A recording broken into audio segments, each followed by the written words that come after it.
itu makanan organik?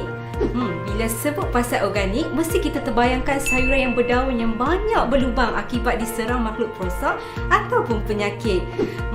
Ini menunjukkan sayuran itu adalah organik dan tidak disembur dengan racun perosak. Tapi, betul ke? Apa definisi sebenar makanan organik?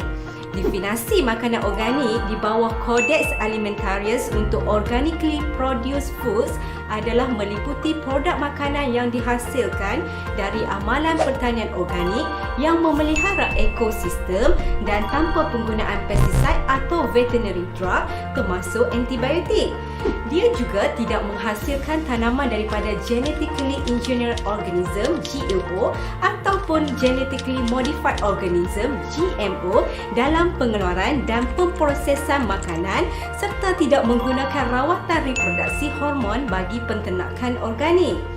Pengambilan makanan organik di Malaysia masih berada pada tahap yang sangat rendah atas faktor harga pasaran dan juga kebolehdapatan produk organik tempatan.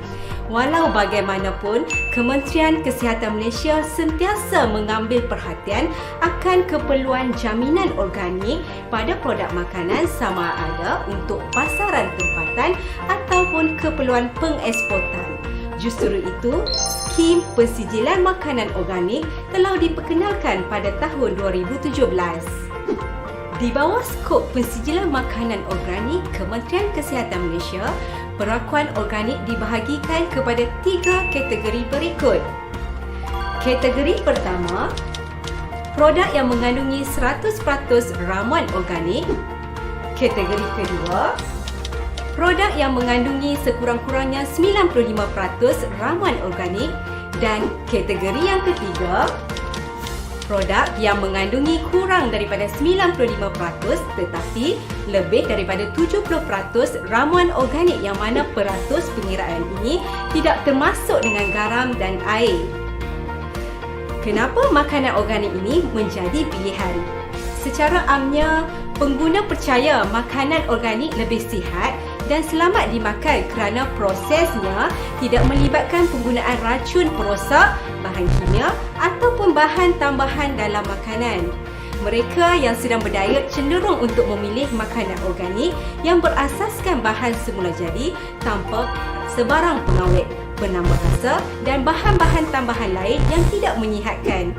Golongan yang mengalami masalah kesihatan seperti penyakit kronik dan alergik juga perlu mengawal pengambilan makanan dengan mengamalkan makanan yang bebas pestisida dan bahan aditif serta tiada unsur pengubahsaian genetik GMO.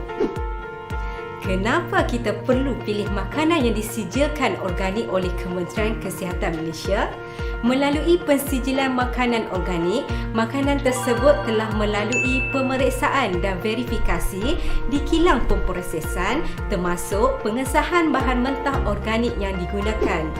Produk juga telah melalui semakan label bagi memastikan pematuhan pelabelan makanan mengikut Peraturan-Peraturan Makanan 1985.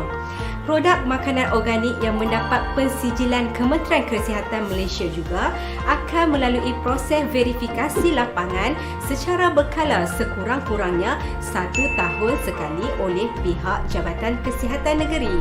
Selain pelaksanaan standard organik dalam pemprosesan, produk yang disijilkan juga telah memenuhi keperluan pelaksanaan program jaminan keselamatan makanan. Sebarang pertanyaan dan maklumat lanjut, pihak pemohon boleh menghubungi Bahagian Keselamatan dan Kualiti Makanan di talian 0388500797 atau terus ke Jabatan Kesihatan Negeri yang berdekatan.